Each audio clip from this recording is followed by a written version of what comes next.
next story is not about the poet Oscar Wilde, though it does involve him. He famously wrote that life imitates art far more than art imitates life because, quote, a self-conscious aim of life is to find expression.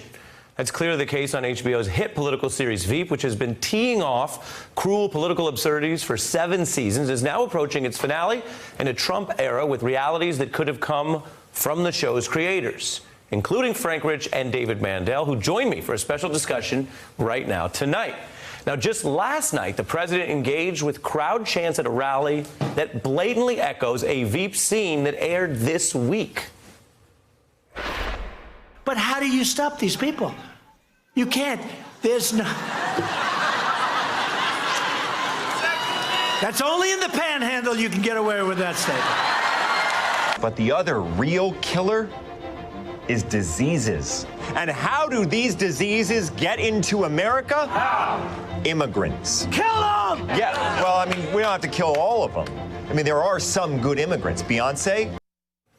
Jonah did not seem to know Beyonce was born in Texas, just as Trump didn't seem to know Frederick Douglass died back in 1895. Veep's new season depicts Selena Myers angling for foreign help in the election, the role, of course, played by Julia Louis-Dreyfus, whose role has led her to hanging out with none other than President Obama, a self-declared fan of this show. She also hooked up with then VP Joe Biden for a parody video that had them cruising Washington in a yellow Lamborghini, breaking into the West Wing, which Biden's now eyeing in real life. And then more broadly, Dreyfus's character has had a keen eye for the Beltway's unearned arrogance. I'm used to dealing with angry, aggressive, dysfunctional men, i.e., men. Glasses make me look weak. Yeah, I agree. It's like a wheelchair for the eye. You hired the biggest bastard in D.C. Oh, yeah. Well, I'm fluent in bastard. Okay, it's one of my languages. Number 1, Congressman, I'm sick of taking your okay? Number 2, number 1 again. I'm joined by 2 executive producers of Veep, Frank Rich and David Mandel. What a time to have you here. Hey, it's nice to be here. Did the president's rally remind you of your show? Yeah, I mean, I don't know how to say this. We sit in that writer's room. I spent the last years of my life trying to come up with things that are impossible to happen. Like, what's the craziest thing I can think of that shouldn't ever happen? And they're happening weekly at this point, and it's unsettling, actually. I don't know what other word to use. I would point out that Jonah seemed somewhat to the left of Trump in that he didn't think all immigrants should meet their doom. But it wasn't just the shoot them. It was also, we had a huge Florida run, and he was in like Panama City, Florida. We sort of keyed in on Florida being the state most likely to go for Jonah because of its, I can't remember, it was the mix of deadbeat dads, deadbeat moms. It was a long litany of crazy people in Florida. Yes, exactly. Yeah. Let's look at Jonah talking about how he has to defeat not only his critics, but his own staff. You know who else thinks that I don't have the intelligence or the temperament to be president? My very own campaign staff. That's right. They have been trying to stop me from becoming president. Boo, let him have it. Is Jonah Trump?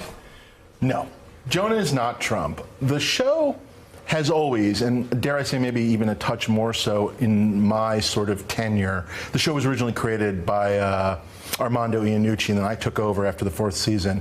We've always looked to real politics. We've always looked to real history. If you look back to, I don't know, my first season of the show, we did sort of our version of the tie. You know, we did our version of the Florida tie. We did a Nevada recount. So we've always looked to the past. Right now, we've been trying to look at what's going on because things have been changing so much, and so obviously we're closer to it, but that's something the show is, oh yes, obviously very close. Yes. Very close. Frank, I would ask you a different question. Yeah. With a different clip. Is Jonah Joe Donnelly? For the most part, I'm an easygoing guy, but not when Mike Braun keeps lying about my record. Selena Meyer thinks she can chop our prosperity. The liberal left wants to chop defense spending. Our dignity. No way. I'm about giving our troops the edge. is chopping back. Jonah Ryan. He'll chop President Meyer down to size. I'm Joe Donnelly. I approve this message.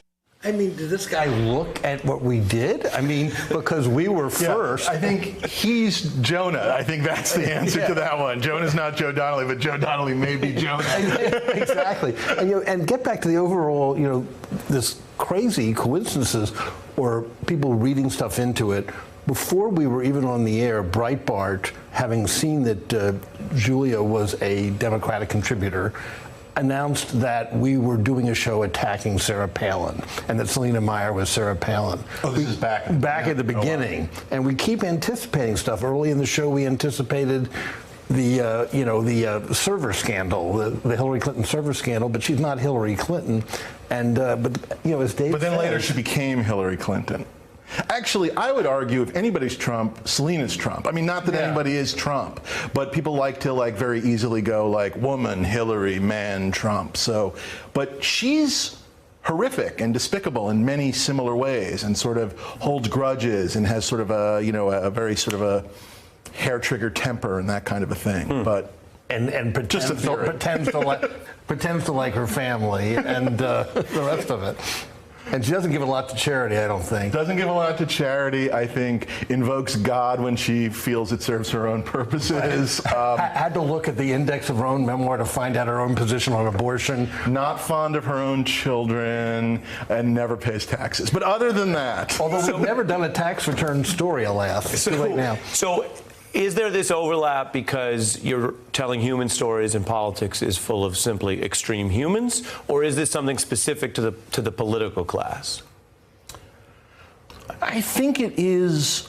To me, it's specific to where politics is these days. It has happened where we do try and tell stories about humans, but I do think as we do our research, we meet at the beginning of every year. We have we have these wonderful consultants from, by the way, both sides of the aisle, because I do think it's very important to say that while Julia may give to Democratic causes, as might I, as might Frank, the show itself goes out of its way to never mention party. There's no Democrat, there's no Republican. We mix up the colors, the red and the blue. We mix up the issues.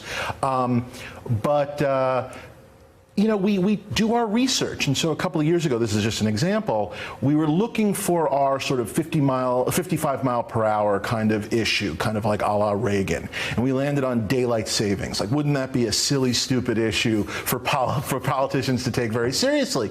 And the reason we did it was because we were told, once in a blue moon, someone brings it up.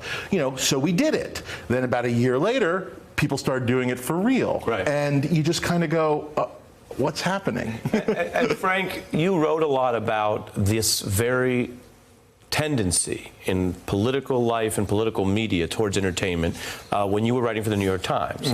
Right after Bush famously landed the Mission Impossible carrier, you said, Bush is an incumbent who, for all his unease with a teleprompter, knows his message and is exploiting TV more cagily than any president in history.